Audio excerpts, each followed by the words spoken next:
Hello, everybody. Thank you so much for tuning in today to Next Elevations podcast. I have a very, very amazing guest today. It's Therese Tucker. And I had the honor to be on her podcast already, which is very amazing. So you can also watch this episode before to get, a little bit an idea of her work and her interest. And we dive into this more in this episode. So I'm just going to read out her bio so that you get a little idea what Therese is all about. So, Therese Tucker is an intuitive self empowerment coach, psychic medium, channel, energy practitioner, as well as the author of Confident is Magic. Therese's passion is helping people to activate their intuition and develop self trust. Through her work, Therese guides us to connect to the sphere of destiny within ourselves and create self actualization. Her work is activating and empowering. Therese is also the host of the Modern Mystic Soul podcast. Yeah, so welcome, Therese. So happy that you're here. Yes, I'm so excited to be here with you again, Eva, and continuing our conversation and just going deeper. Yeah. It would be very amazing if we could start that you just share a little bit about your background and what got you here today, because everything I just read out sounds actually very amazing and very helpful for also a lot of listeners, because a lot of people are struggling with self-empowerment and these Yeah. things. So yeah, please let us know how you got there and how you empowered yourself. Yeah, exactly. Well, it's a continuous journey when it comes to self-empowerment, but a little bit about me. I've always been open to the unseen as a child. I have the typical stories of like seeing beings in my room when I was little, and I talked to the elementals. I talked to the fairy realm when I was little. I remember that having conversations with them. And as I got older, I really maintained my connection to source. You can call it source, universe, God, whatever word works for you. But that knowing of this higher power that was with me the whole time. I had the good fortune of having my own connection and not having someone tell me how to connect with it, which kept me nice and open. At the age of 15, I really got into studying metaphysics. I was really interested in A Course in Miracles and listening to Marianne Williamson lectures. That's what I did for fun. I would sit there and listen to her talk and draw pictures. And I remember the feeling of truth resonating through me, and just truth about A Course in Miracles often talks about how we are in a type of illusion or simulation. There's only one being here. We have this illusion that there are many beings here, but there is one being here. We have this illusion of the idea of separation. We have illusions about even the space around us, thinking that, here I am in space and here's objects, right? So that understanding about oneness and getting that dropped in at a young age, that really locked in, and I held that with me. But I'm also an artist. I paint and I act. I used to dance, and so I went to school for the performing arts. I went to go get my acting degree, which I did, and I pursued my career in acting. But in the background, people would just sense about me that I could tap into the energy. So I remember having adults ask me to create a ceremony or ritual, help them unblock themselves, help them attract something. I did this over and over again, but it was like a secret. It was like I wouldn't really talk about it. I would have friends come over and I take them through guided meditations, and they go into deep trance, and we would go into like other energies. But again, this was all very much like something I did naturally, but didn't really own publicly. It was too weird for me to own that publicly. I didn't really, even though everyone around me was very accepting of it, I felt insecure about it because I was waiting for permission to be this person that I already am. Right. So I was looking for outside validation, someone to tell me it's okay. You are, you are what you are. Um, and this is where about 2013, I started studying with a group of people, and I came out of the what I call the psychic closet, that I've always been able to do this, but I finally let myself have permission to do it. And what I realized was the key component that was missing and allowing me to fully hold all of the abilities, but just the nature of who I am was a lack of self-trust. I wasn't giving myself permission. So once I learned how to do that, once I learned how to self validate, trust what was coming through, the gifts only strengthened, they only got stronger. But one of the things that I felt really passionate about during that was the fact that we had this mythology out there. It's still kind of out there, not so much anymore. But at the time that I was emerging, there was a mythology out there that only chosen people had it, right? You had to be the chosen one to have a connection to the divine or be able to speak to spirit, or go to like another dimension in energy. You had to have like this sacred gift that somebody somewhere would give you or acknowledge, or tell you, I see in you, you have the gift, right? And as I started to allow myself to trust my own abilities and own it and validate what I was receiving, and I could see myself opening, I realized I don't want this myth anymore. I don't want it out there. And in fact, I made it sort of like a personal mission to spread the word to as many people as I can that this is already yours. Intuitive abilities are not something that's given to the few lucky ones. It's actually part of our human survival toolkit. You were given these to survive on this planet. You need to have a connection to the non-physical, to those that I call our team in spirit, right? That your guides, angels, higher self, source energy, all of that. You need to have that connection because there are points in time where the only way you're going to get an answer about clarity on how to move forward is within. And I think that's no more true than now when we are in such a confounding and confusing time where everybody's screaming their perspective and their opinion out into the wind, and we don't have consensus of agreement. And one of the things that my team has told me is this is by design and it's perfection because it forces you to go inward. When you can't get the answer externally, where are you going to go? Hmm. You're going to go within. So that is why I do the work that I do. That is why I want to empower people to recognize their abilities, that I hold space for them, that I show them how to access them and activate them. And like I tell all of my students, your intuition is like a set of muscles. Just like I have abdominal, you and I have, we have abdominal muscles, right? I might not have a six pack, but I have abs. And if I want to get a six pack, I need to work those abs out. If you want to be able to have strong contact with the non-physical, with spirit, you have muscles that do that already. Some of us have naturally stronger muscles there. A lot of us work on it. A lot of us create that connection. My goal is to train you into strengthening those muscles so that you can have a nice strong contact with the abilities you already have. Hmm. I mean, absolutely beautiful. I love what you shared, especially that your connection to spirit and the divine, it stayed open throughout your life. You know, this is very unique actually, because for most people it kind of closes down, right? Life happens and then it closes down, so that's very special. Um, yeah, and then you were practicing it, and then suddenly you went public, and now you're helping people to connect to their intuition and opening up their gifts. And I think a lot of people are, let's say, looking for them. And I love that you say it's already within. And I know when they come forward, it feels so normal because they're part of us, you know, they're already there. But we look for something like magnificent, something outside of us. But can you let me know a little bit more about what people can look for or how they can connect to their gifts, you know? Yeah. Yes, Mhm. yes. So you make a great point, which is when we use them, they feel so normal. And that's one of the things that we have to break down is what are you expecting to have happen? I can tell you what I was expecting. I was expecting like almost like a beam of light or the sound of angels, like, oh, Yeah. as I'd open up more, I maybe I expected to hear somebody else's voice, right? Maybe I expected to have like a strong visual phenomena, something that would be like, you definitely did it. Um, those are expectations that we are placing on ourselves that block us from actually seeing what's already happening because you are getting it.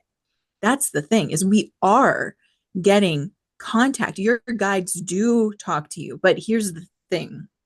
We are in control of the level at which we will experience it. That's by design too. This is your life experiment. You, the soul, came here with an idea of what you wanted to experience. You wrote your soul contract. You have a mile markers, if you will, that you want to hit.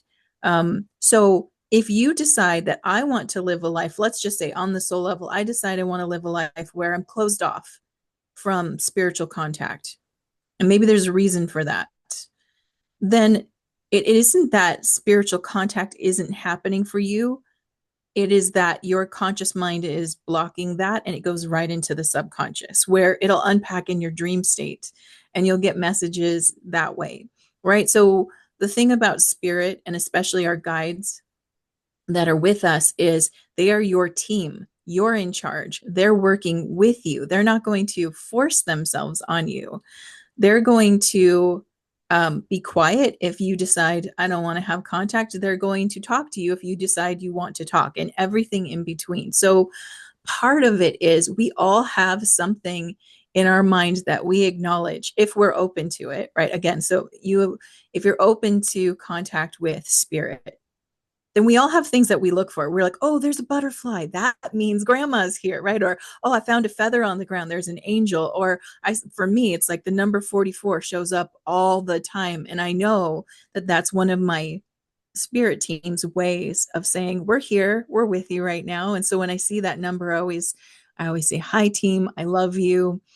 I always acknowledge it. And whatever we are acknowledging as spirit communicating with us, spirit is going, that's the easy way to get to her.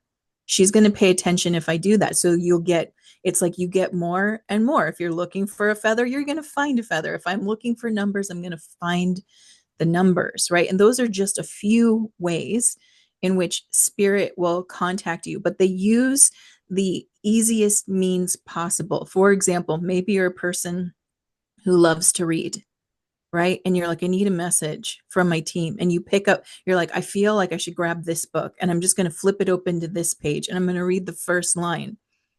Your spirits, your support system goes, she's paying attention, put the message there. That's how easy it is. So it's not something that we have to strain to get. We don't have to sit there and just be like, oh, what is it? In fact, the more we relax and allow, in fact, the more we decide, okay, I need a clear message. I need this message to be super clear. I need to know if I am making the right choice. Let's say that's what I'm putting out there. Make the message super clear so I can't miss it. That's all you have to do. And just sit back and let it happen. It'll happen. It might be within the next 30 minutes. It might be at the end of the day. You won't know when, but you will get a response. And so as far as like, what are we going to experience? The question I would have for that person is, what did you expect? Because that's how they're going to reach you. Mm-hmm. Yeah, amazing. Thank you so much for sharing. That's so helpful. Especially, I mean, I love that you say you ask the question and then you let it go. You know, this is very important. And then that the message finds you in the best possible way for you. Because often it's like, the people maybe think that the answer just comes in. You ask the question, then the answer comes in, and then they kind of maybe it does. It just comes in For some without like an people, item, yeah. And then there is confusion. Is it my mind, or is this real? When we talk about channeling, for example. But I love how you say that you ask the question, and then the information just comes in multiple different ways, but in the way that it's clear for us. I mean, that's very amazing. Yeah, that's so helpful. the easiest path possible is always what spirit will choose first. Now, if we ignore that and the message is important, they'll send it again, right? They'll send it through a person. A person will call you and be like, I had to tell you, I was thinking about you, and this decision you're about to make, I think you should do it. I just got this really strong feeling you should do it. That's another way they'll do it. So the idea is, one, it'll be the easiest way to get a hold of you. Two, you won't miss it. If you ask for it, you're going to get it. You might ignore the small, like subtle way they do it, but they'll just keep going until it gets to you, right? That's how it works. So this idea of that you have to be in a perfect state, or it has to come mentally, or you have to be in meditation for hours for it to come, that's not realistic for life. And they know that, right? They understand that you might be in a lot of stress right now, and calming down and meditating is, you should do, they would advise it, but maybe you won't because you think you have to keep doing something. So they'll figure out how to get to you. I want to share a small story about this. So I often receive dimes when someone in spirit is around. I'll just find a dime and it'll be in a weird place, like where a dime wouldn't normally be. So not in my wallet or in a bowl, it'll be just out there. And a couple of weeks ago, I was going through the laundry basket looking for something, and I had the basket on the bed, and then I put it down. And it was fresh laundry. I just didn't want to fold it yet. And I came back to the bed, and right in the middle of the bed, there's a dime. And so I pick it up and I'm like, oh, somebody's here. I'm really excited. Who is it? And I'm trying to calm my mind, but I'm too excited because I'm like, so the first thing I get before I start thinking is spirit guide. But I'm like, no, that was too easy. Let me think. Is it grandma? Is it I'm going through it. And I realized, well, I'm not listening. I just realized I'm not listening. I'm too excited right now. So I said, so tell me in my sleep, tell me who the dime came from when I go to sleep. And then I let it go. I put the dime down and I let it go. I'm like, I'm not going to get it right now. Too excited. So go to sleep in the middle of the night, deep sleep, don't remember any dreams. And I get to that point between REM cycles where I wake up just a little bit and I remember, oh, I need to know who the dime is from. So I'm like, you got to tell me. So I kind of fall back asleep and I have a dream and I hear spirit guide. And I said, what's the spirit guide's name? And it says Khalil. I'm like, Khalil? I don't know what that means. And I said, did I get it right? Is it a spirit guide named Khalil? Can somebody come forward and be here? And so this dog comes forward, and it's a Australian Shepherd dog. They're very smart, these dogs. Mhm. Comes forward, and I'm like, anybody, I'm looking for a person, and nobody comes forward. So I'm like, I talk to the dog. I'm like, did I get it right? Is it a spirit guide named Khalil? And the dog sort of bows to me, like it doesn't speak. And I'm like, can you just nod your head or shake it? And then I wake up and I'm like, well, crap. So I'm like, Khalil. So I go onto my phone and I look it up. Khalil is like an Arabic name, and it means like beloved companion or best friend. What is a dog? Mhm. A dog is man's best friend. The dog was the guide named Khalil. The dog is there, so we can have like animal type spirit guides, by the way. The dog was there and it was saying hi, and it was letting me know, like, I'm with you. I'm a loyal friend. I'm always like hanging out. Like, I'm a protection. So dogs also represent physical world protection. And I've always acknowledged that I seem to have this nice physical world protection with me. And it's the dog, and the dog was saying hi. So that's an example of getting the message, being too distracted to get the answer immediately, setting the intention that I will get the answer, and then getting the answer and still not understanding it, having to wake up and do a little research. But my team knows I enjoy that. I enjoy finding out, what does that mean? Where does that come from? How is it connected? I like the puzzle, so they like to give it to me in a puzzle. But not everybody would get that. Some people would get very directly the words and the confirmation, just based on how you like to get information. So that's just one example of how it can come through. Yeah, beautiful. Thank you for sharing. Yeah, Mm-hmm. so I have a question. So when you say, for example, this dog is coming forward or your spirit guides, how do you see them? Like, do you see them with your eyes open or closed, or is it just a sense? I mean, how do you sense a dog? No, but I'm Yeah. asking, like how do they present themselves to you? Because I know it's also very different for everybody, how basically consciousness is manifesting so that we have something to interact with. And yeah, so Yes. I'm curious about that. Sure. So obviously that one, the full visual and the audio came through in the dream state in that case, in which I fully saw the dog. I could interact with it and I could feel it. Now, most people, when receiving information, it depends on which of your extrasensory perceptions is the one you rely on the most. And what I find in working with a lot of people is many people are clairsentient. So this clairsentient means clear feeling. And it refers to both the emotion, like I can feel your emotion in my body, and it can also mean a tactile feeling, like I feel the dog's fur, I feel the breath, I can actually feel that. So most people are very clairsentient, strong. They get the feelings easily.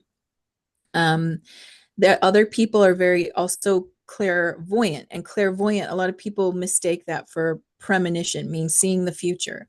Clairvoyant is clear sight, so it means to see that which isn't physically in front of you. So if you can visualize, let's say, the inside of your car right now, if you can see it in your mind's eye, that's clairvoyance, right? Most people can do that too. So these two tend to be the strongest forms for most people.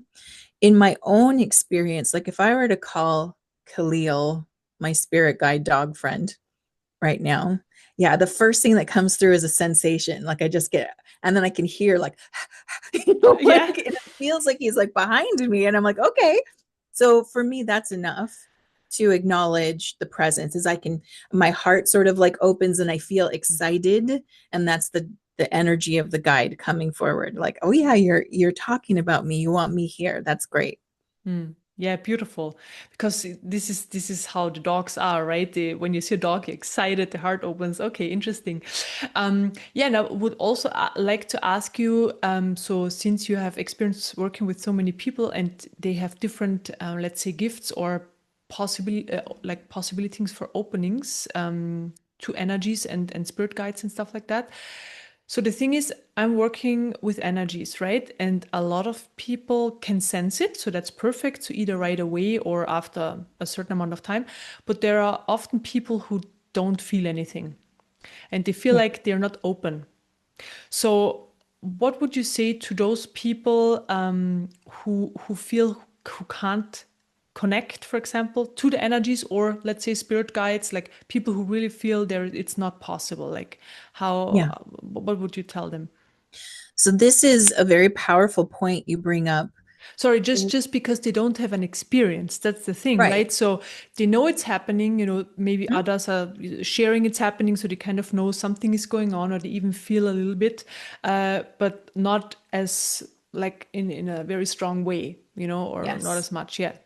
Well, I've been there. I remember being in groups with people who were like, "Oh, I'm getting all these sensations," and I'd be like, "What's wrong? Like, I'm not getting that." Here's the thing. You are getting it, and your belief about how it's coming through is either helping you or blocking you, right? Maybe you think, again, like I said, I had a belief for a while that it was going to be an intense experience. I thought when I really like, again, I was already tapped in. So it's like I was plugged in and the lights on already. But I was waiting for the light to shower sparks and then I would like, then it's on, right? So I had an expectation in my mind that was blocking me from recognizing that I'm already getting it. Psychic energy, feeling things like this, it is subtle. If you're expecting a powerful surge, like when you get a powerful surge of emotions, it's not the same as that. You can have a powerful surge of emotions come with a psychic hit. So you can get the feeling, and a powerful energy of emotion can come with it. Like for example, just a moment ago when I felt the spirit guide dog, it's very subtle, right? I said I could feel the excitement, but I didn't burst into a overwhelming sense of excitement. I could feel something ratchet up a little bit. It like went from here's my level, and I felt, oh, new energy comes right through. It's very subtle. And hearing, right? Again, I have to quiet myself. It's very soft, and it's hard to explain because it's not like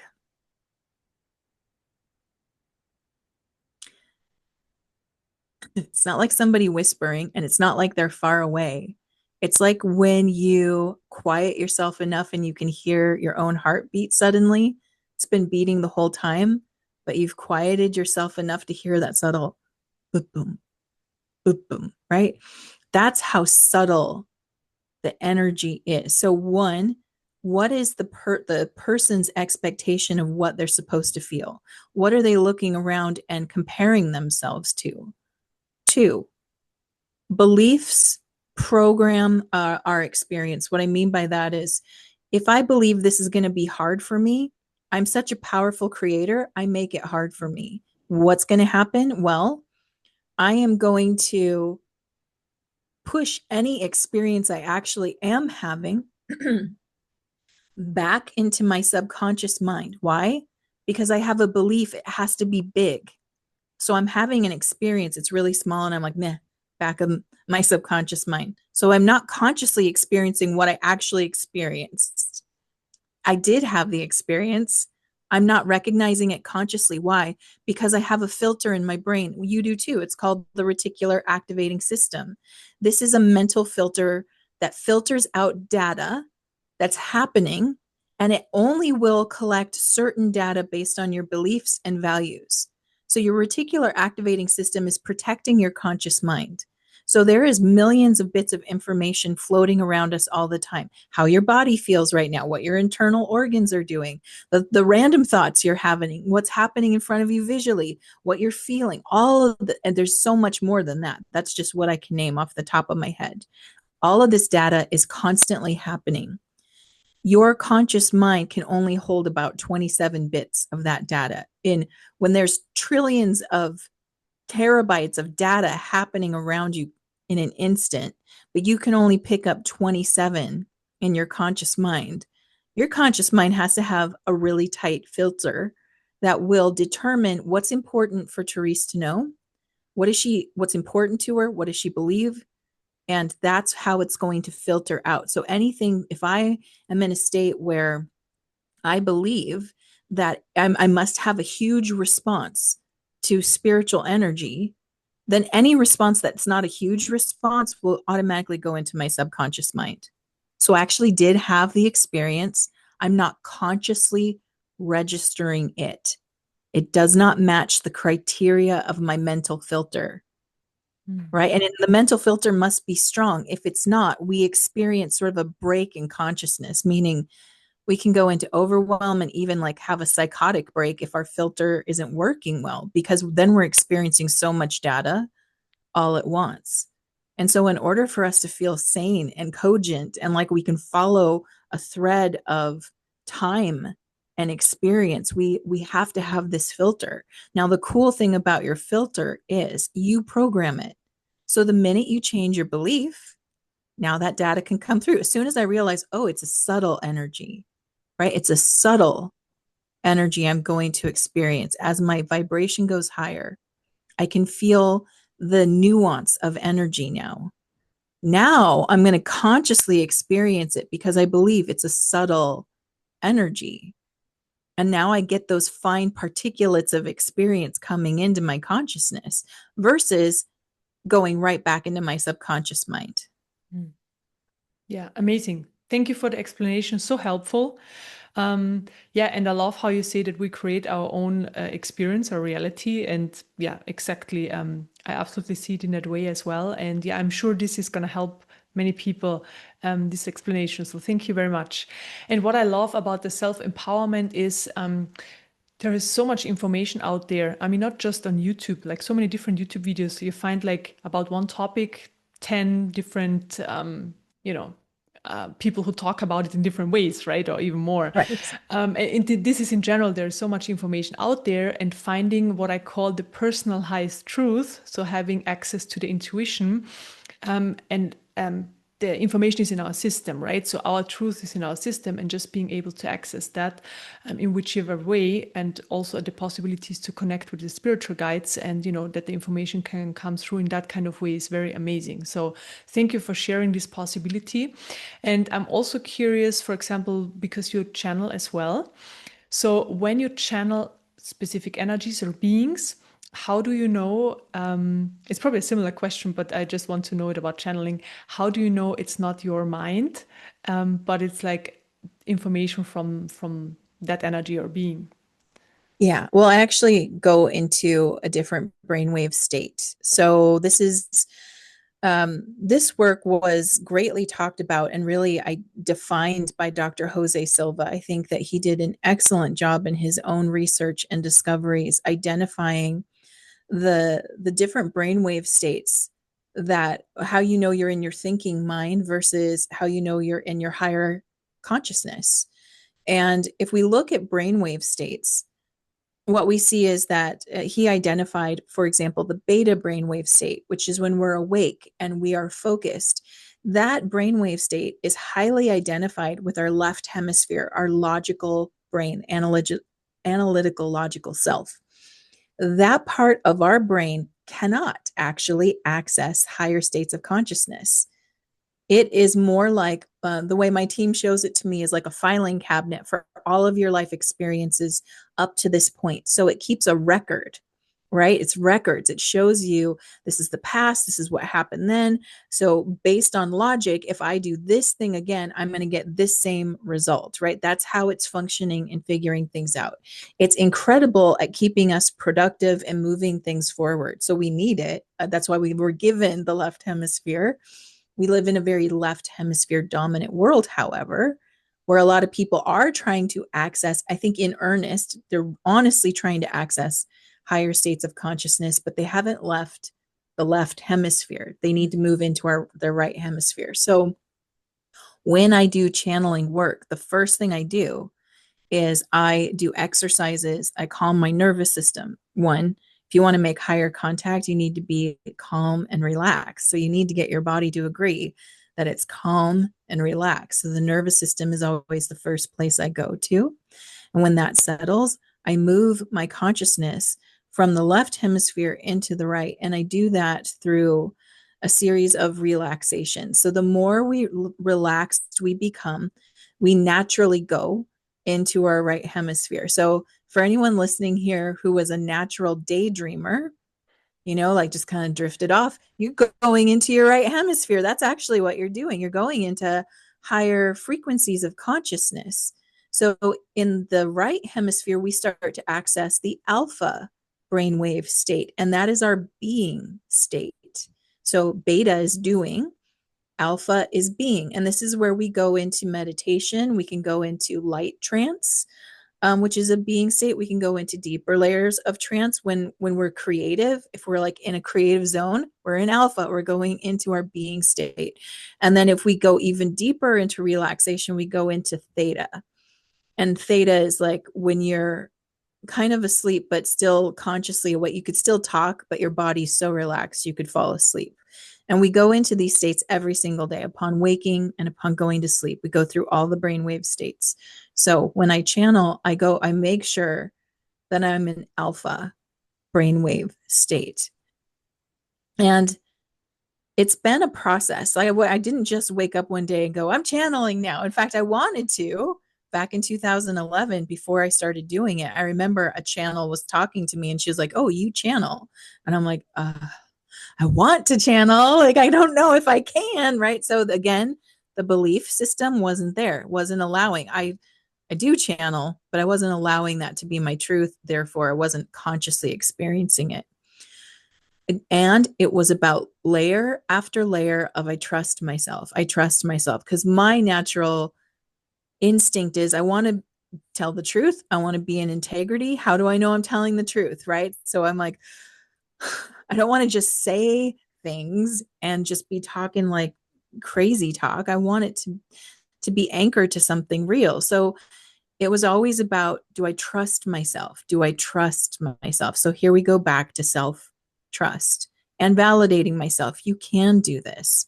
And I trust myself, right? And whatever's coming through is going to be based on your alignment and your frequency. So I always am setting up energetic protection around me. There's a spectrum of energy out there. And it's just like there's a spectrum of people, right? There's some people that we really enjoy hanging out with and talking to. They feel very much aligned to us, or they're aspirational, meaning like, oh, I love that alignment. I want to experience that level of alignment. And there are some people where you're like, I'm going to avoid you because you don't seem you seem kind of scary, right? So energy in spirit is the same way. It's just like people. It's really just people walking around without bodies, if you think about it.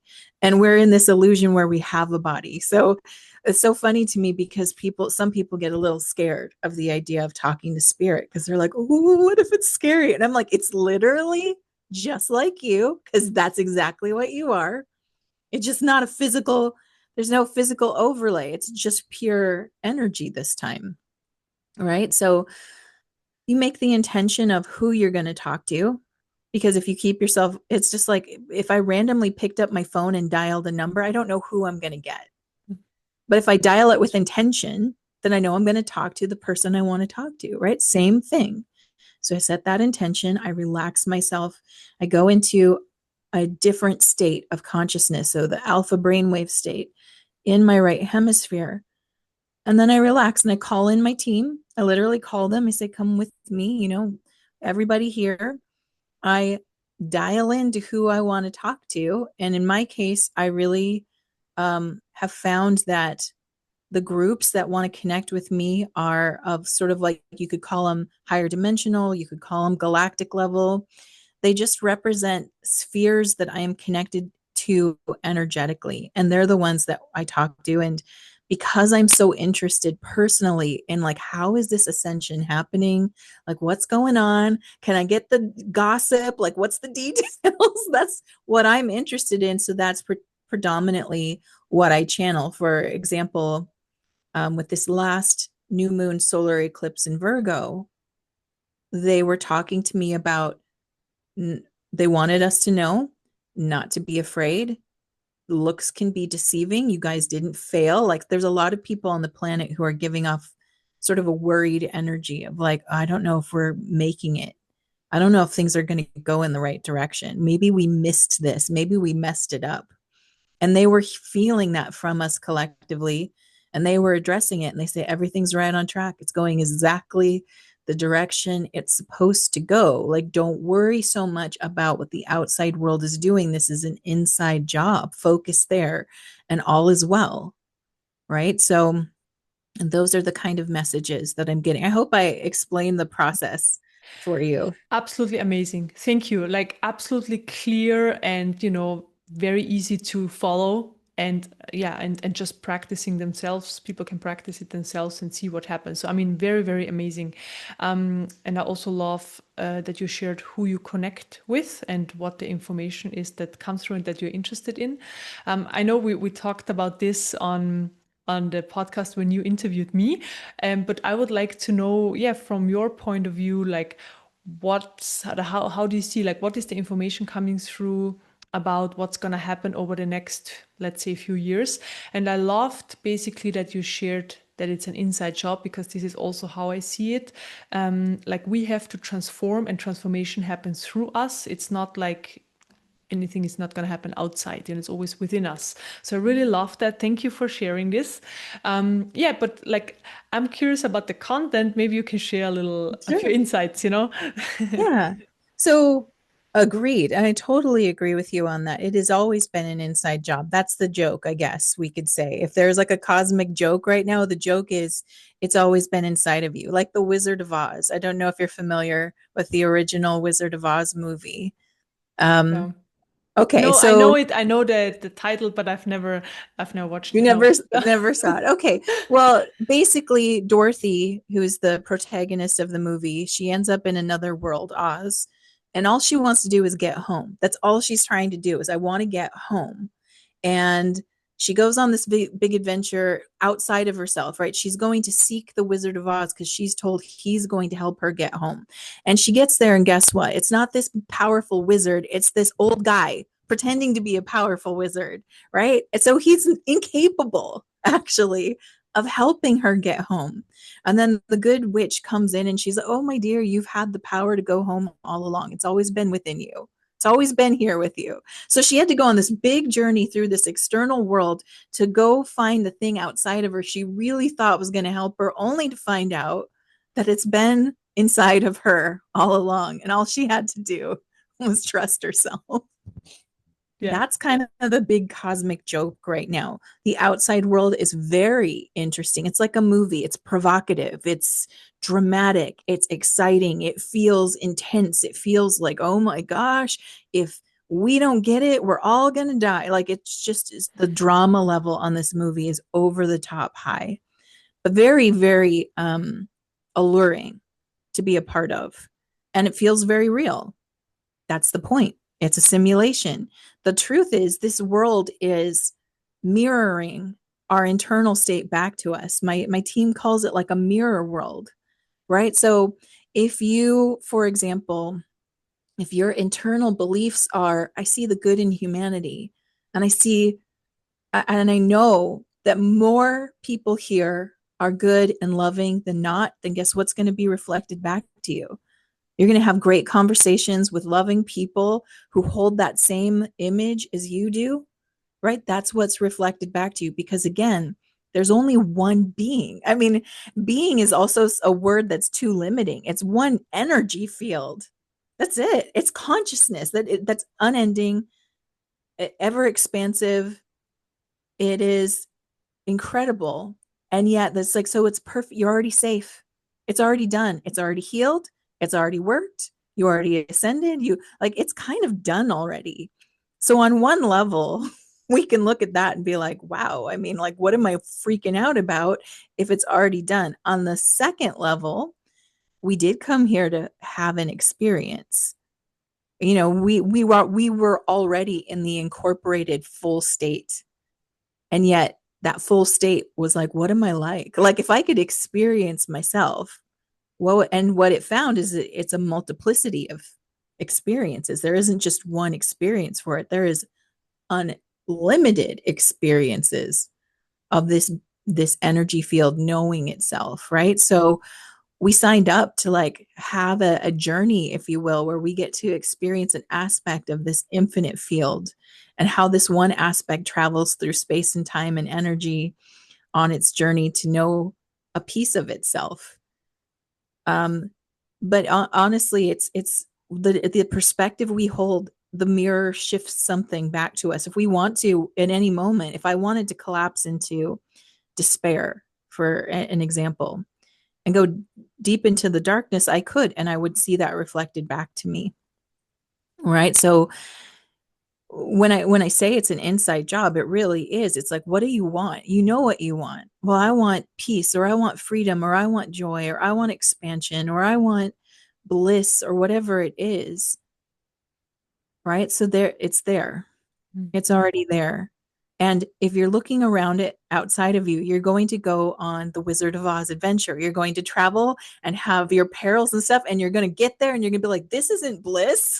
You know what I mean? You're going to get to the end and be like, that's not bliss. It said it was bliss, right? So it's like people who, you know, that you hear people who have lots of money as an example saying like, that's going to make me happy. And they get the lots of money and they're not happy. Is because you can't get happiness outside of you. It's an internal state. So is unity. All these people who want unity, they won't unify within their own field, though. You know what I mean? They won't be with the aspects of themselves that they repel because they're like, this is shameful. This, I feel guilt having this feeling or this experience inside of me. And so I reject it and I compartmentalize it. But they're so desperate for unity and they're looking for it out there. Unity will be felt when you feel it within. You will unify with the field within and it will be reflected externally. So this is the thing that, and I mean, again, there's the human part of ourself. There's the soul self that totally understands what I'm saying and is like, I already get it. You're right. I so get that. You know, like we're all good. It's all fine.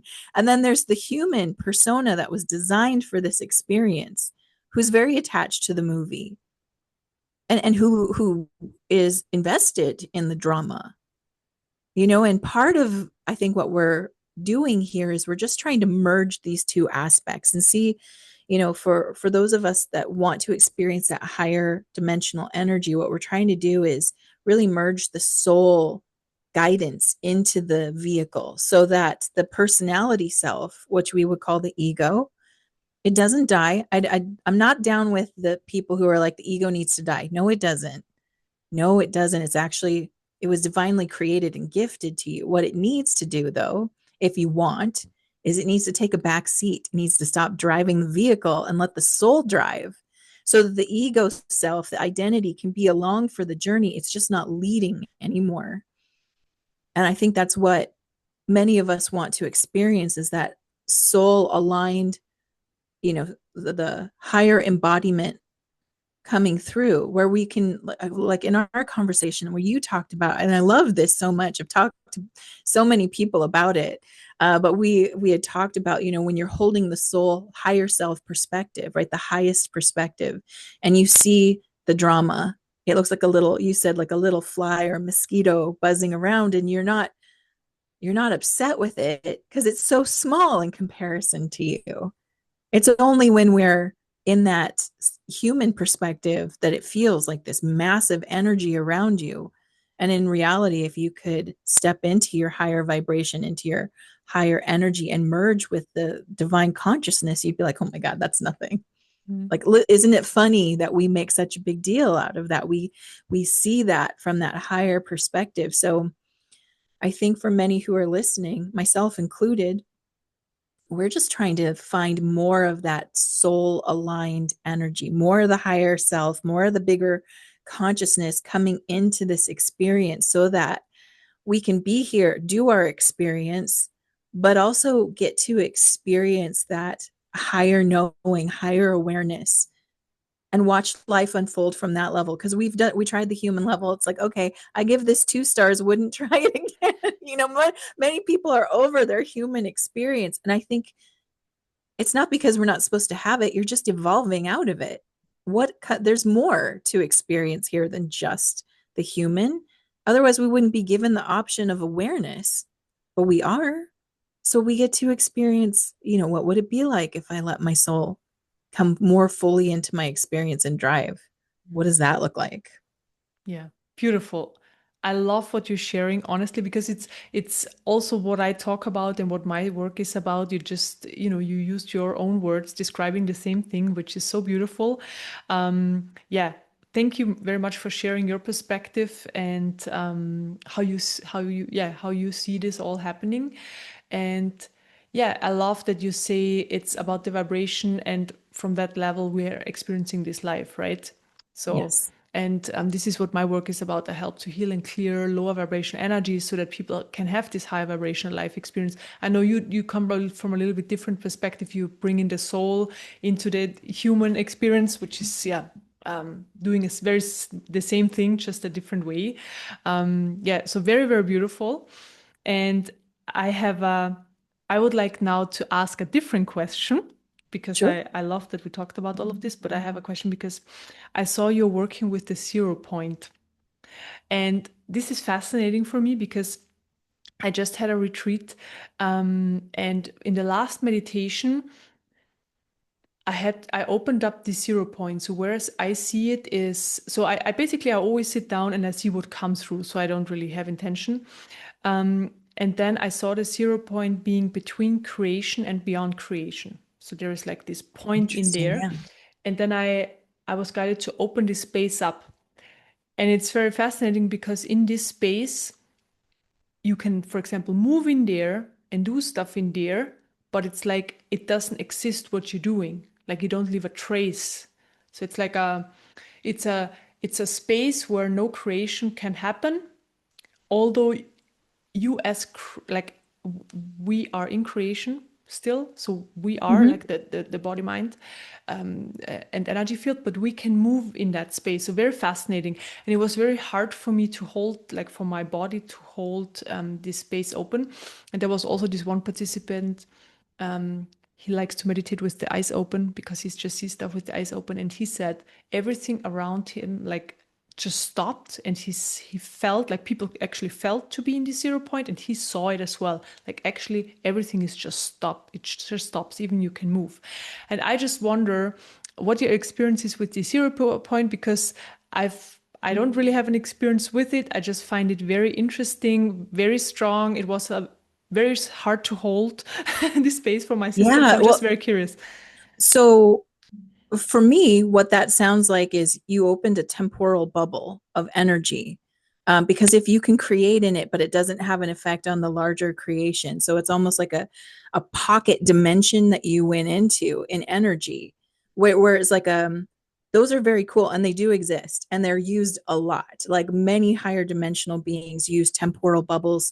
A lot of times they'll to like conceal or keep information safe, almost like floating, like if it's not meant to be accessed by this dimension, but a being on this dimension needs to access it, they can create a temporal bubble, put things in it, and almost seal it out of this dimension. So that's interesting. And I have heard of people going into these like temporal bubbles. It's so funny because it almost reminds me of like going into a conference room, if you will. It's like this space where it's like there's inconsequential energy here. So it's practice. It's like a practice room. Oh my gosh, another movie reference is coming in. Harry Potter. Did you? Okay, the room of requirement is visual um a visual representation of a temporal space, right? You can only access it when you need it. And when you need it, it'll be there. And then you can go in there and do things that don't have an effect on the rest of the space around it. So that's what I get. And I could see how that's a 0 point energy field. When I was talking about 0 point energy, my team was actually describing to me the point at which a manifestation occurs, and they were calling that 0 point. And so they literally downloaded a graph into my mind and showed me what, because so many people who practice like manifestation as an example feel like it's weak, like they're not getting their manifestations, like they do all the steps and nothing feels like it's happening, or it feels kind of like a dud, like it didn't land. And I had asked about that. I'm like, why is it that we practice it, but we don't receive it necessarily? And so they showed me this graph and they showed me 0 point, which is where a manifestation will occur. And they showed me on the x axis, they called it the lever of intention. And then the y axis, they call it the lever of power. And so they showed like a weak manifestation happens at this, like the broadest 2 points. And so the power level, for example, at 0 point, it's internalized energy. At the weakest point, it's externalized energy on the power lever.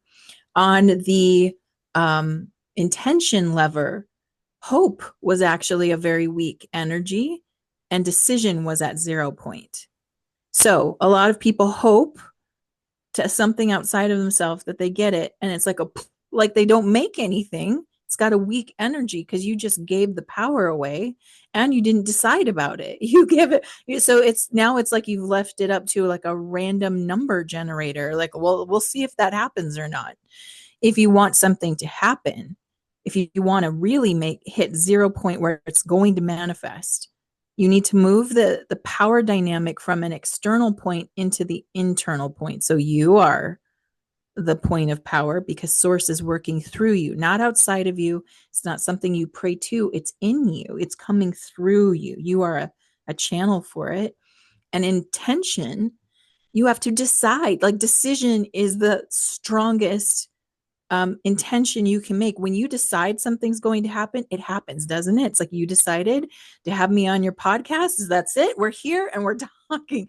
Decision made, right? So there's different levels of intention. I hope this happens. I think it'll happen. I want it to happen.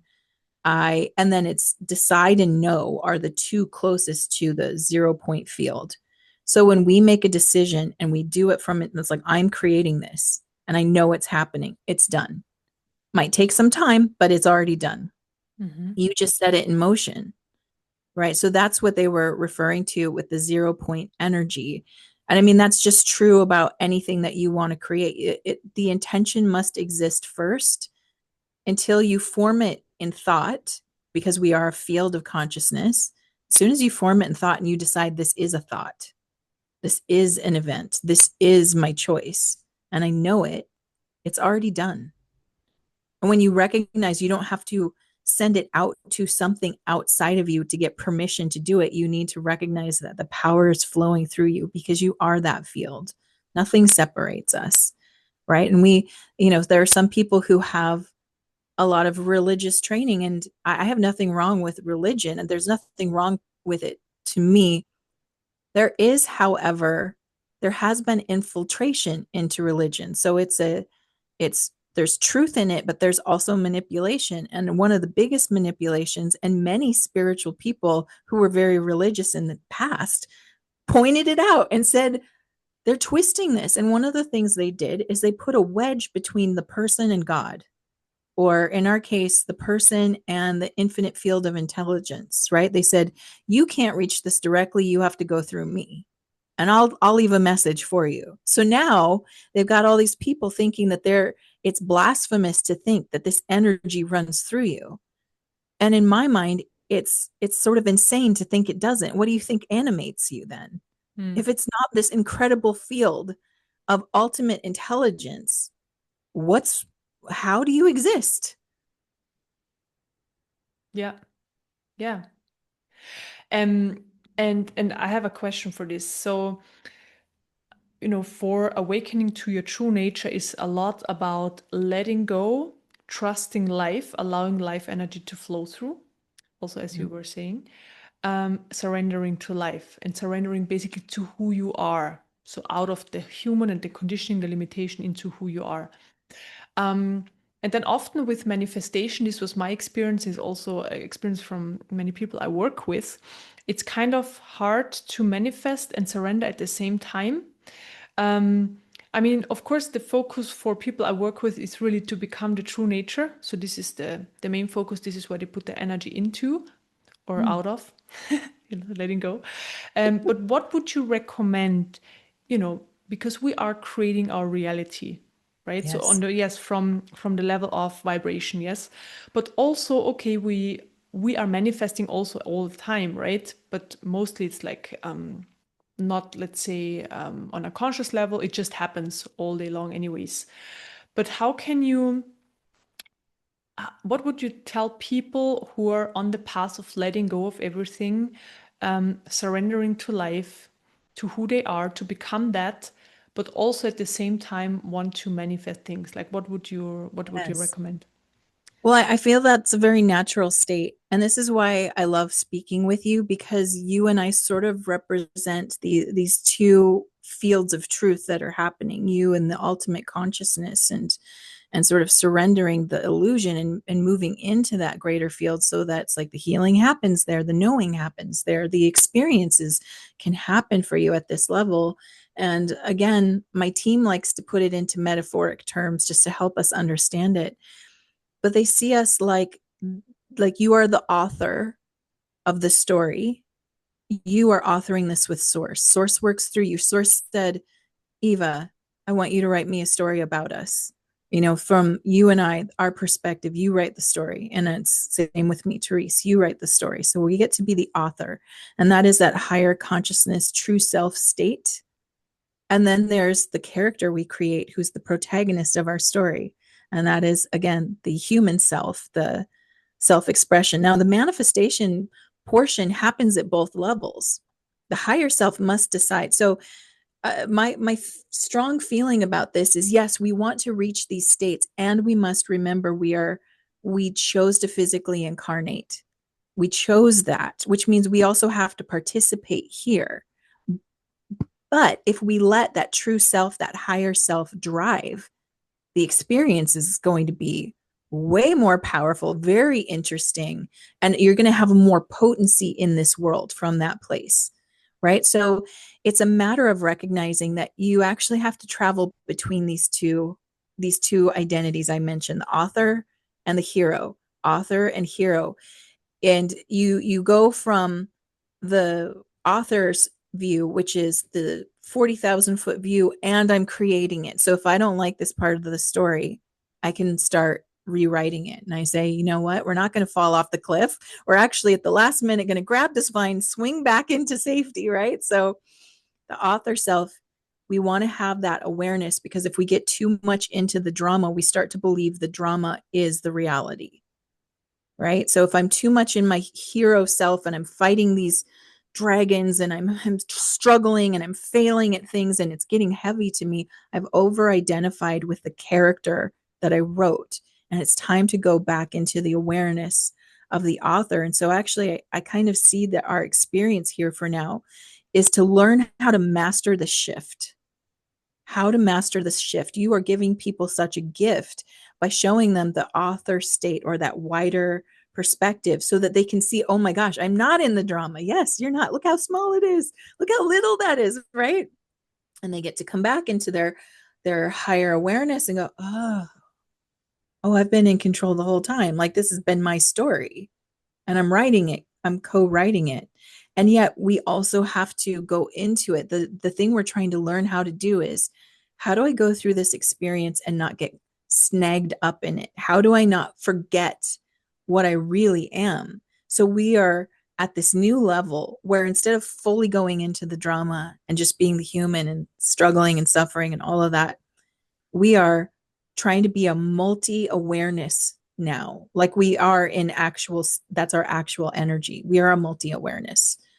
So we're trying to practice holding that incredibly high energy state in a physical form. And as we continue to evolve in this process, we're getting better and better at it, but it's still a choice. So again, it's like you have the choice. You could forget tomorrow that you can do this and go back into the human drama if you want. But you can also wake up right now and go, oh yeah, I can do that. And like, oh, this is getting to be too much. I need to create space between me and this thing I think I need. The reality is you don't need it. You have it already. You just you teach people that surrender. You don't need this, you have it. And it's the most confusing state to hold because you do two things. You need to set that intention that this is what I want to experience, and you need to allow yourself to affirm that I already have this experience. And it's a trippy place for us if we've never practiced it, because what we're doing is we're going into the quantum field where it's already all happening. In the quantum field, it's not just this present moment, it's also the past and the future. And they're coexisting, they're merged together as like one soup, right? And so if we can hold that awareness, what we're doing is we're practicing that multifocal state where I am aware of where I am in this moment in space and time as a physical being. And now I'm also aware of what I am in this moment, which is a higher dimensional energy having a temporary experience. And I recognize that whatever I'm calling forth right now, I already have. So, can I get my human self to relax into that knowing and not offer the opposite vibration? So, when we don't have something but we want it, what we actually offer is, I don't have it. We offer lack, which acts as a repelling force. So, rather than this energy just coming to you, because we're not in trust, we're like, I don't have it. So, we are pushing it back. So, we have to figure out, how do I do that? How do I state what I'd like to experience? And on one level, no, I'm calling it in now, which means it's not quite in my present, but it already is mine. How do I do that? And the more we can figure out how to do that, the more we relax and we go into the flow state that you help people experience, where it's just like, it just comes. It's there now. And I think that what we're going to see is more and more in our experience, the more you can do that, even if you don't think you're doing it perfectly, forget perfect, just try it. You'll find it just happens. It's like, oh, I was stressed out about money. And then I just was like, why am I stressing out? I'm going to relax. And then money shows up and you're like, okay. It's Yeah, like, yeah. Yeah, I mean, thank you very much for explaining like how you did it, how you just explained, because it's so helpful just to see it from these different perspectives. Yeah, thank you very much. And I mean, how I see it is when the flow state is present, that everything comes in anyways, what we need in the present moment. And as you say, past and future and everything is in this quantum field. Yeah, I just see it as information, it's just all accessible. So very similar. Same, but just a different way of describing it. yeah. What my experience always was with manifestation is, I wanted something, I don't have it, then there is the energy of lack, right? So Mhm. what I explain to people is basically clear the energy of lack, because then there's Yes. also nothing you need, and then it will come in. Because it's one thing to need something from a lack energy, And one thing to want something from the energy of fullness or of not having a lack, just neutrality. Yeah, but what I find is that this kind of merges together. So manifesting just becomes something, as you said, natural, exactly as you described. It's just there. So it's not something that, we have to think about it and do this manifestation practice, but it's really like it's life unfolding in the present moment, exactly how it's supposed to. And the manifestation is in there. Like it then merges basically. Yeah. Yeah, I Yeah. set the most important thing is set your intention. Mm. That's if you want to manifest something, intend it, and then trust that you are the source of that energy, right? The power of the greater energy field is working through you already. Yeah, beautiful. Yeah. Yeah, I love that. Thank you very much for your explanation. Thank you. Yeah, I think we're gonna come to an end. That was a very lovely conversation. So interesting. I learned so much. So thank you very much. I also love how you talk about things. It's just so clear and so understandable. So this is what I always appreciate. So thank you. And yeah, it would be very amazing if you could share where people find you, and you have this book and this podcast. And yeah, please share where people can find your work. Definitely. So I think the easiest way for people to know what's going on, and because I do a lot of things, is going to my link tree. So I've given you that link, and I'm sure it'll Mhm. be in the show Yeah. notes, but it's link tree / Blythe Starlight. That's the name of my business. And that will show you is what are the current live events I have happening. I do a lot of different live events on Insight Timer, which is an app that you can download for free. And it has different, you can use it for free too. It does offer a subscription, but you can join the live classes for free. I do live telepathy practice classes, and that's where I'm helping people strengthen their intuitive gifts, practice telepathy. We go into how it works so that people really understand the mechanism that they're working with. I also do nervous system and emotional reset work every week, and that's a live event people can join. And I actually help people create soul aligned goals, because I am still a person. As much as I understand how energy works, I have dreams, I have desires, I have things I want to make in this world, but I also want to make it from a place of alignment rather than pushing, because pushing is it's not going to work if you are pushing against your energy field. You want to work with it. And so every year I do what's called the Epic Year Workshop. And this is where I show you how your own astrology and numerology can show you the codes of where you're at in energy, because we go through a cycle. We go through a 9-year cycle, as well as a higher cycle over that. But I'll focus on the 9-year cycle. Every step, every different year has a different tone. For example, people who are in a 9-year, you are wrapping something up and you're meant to learn the lesson of the last 9 years. So the focus is more meditative than like build or do. People in a 1 year, for example, this is an intention year. You need to set the intention and decide what is the next 9-year cycle looking like. What am I planting into my world? Because this will come into fruition. Whereas somebody in like a 4-year, this is a work year. You need to build and do things. So I help people understand where their personal cycles of energy are at and help them go after their big dream, but do it from a place where it's in alignment with your soul, so you're not dragging yourself or pushing yourself. Instead, it feels so natural. It just unfolds with you. So that's something I'm really excited about. And that the link to join that workshop will be in my link tree, so you can see that there. But I do readings. I have a podcast. I have a YouTube channel myself that's all under Blythe Starlight. I do weekly karma card readings. So there's lots and lots of ways to get in touch with me or work with me. And again, everything is about really helping you feel empowered and to trust yourself and to know that you already have it. I really want to help people rebuild their mindset around it. We have so many of us here unintentionally, but we still have these limiting mindsets. And you work on helping people unlimit themselves in energy, and I'm working on people get down to the mental level. It's like, okay, let's change the thoughts so that you can experience that energy too. And I think that an approach where you're using both is the most powerful. So I would definitely recommend doing the work that you're doing, and letting someone show you how easy you can do this just by getting out of your own way. And then if you want to really understand the mechanics of it, I love getting into the mechanics of it. I don't know. Maybe it's because my dad, he worked on cars and stuff all my life. So how things work are very interesting to me. And the way that my spirit team talks to me is, like you said, they like to simplify it, make it really clear.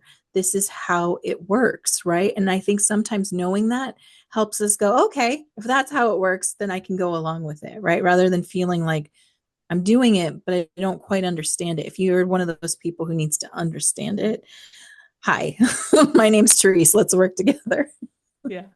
Sounds amazing. Really sounds really amazing. And I know there are many people who want to understand, right? And want to be in charge as well, in a way, although surrender at the same time. So, yeah, you do amazing work. Thank you very much for sharing. I will, of course, put the link into the video description. Yeah, that was a lovely conversation. Thank you so much for being here and having this conversation. And yeah, thank you also everybody for listening. Yeah, that's all Thank from here. Thank you. you very much. Yeah, thank you so much for having me. It's been an awesome conversation. I love our conversations together. So thank you for giving me space to talk about it from my perspective. Yeah, perfect. Thank you.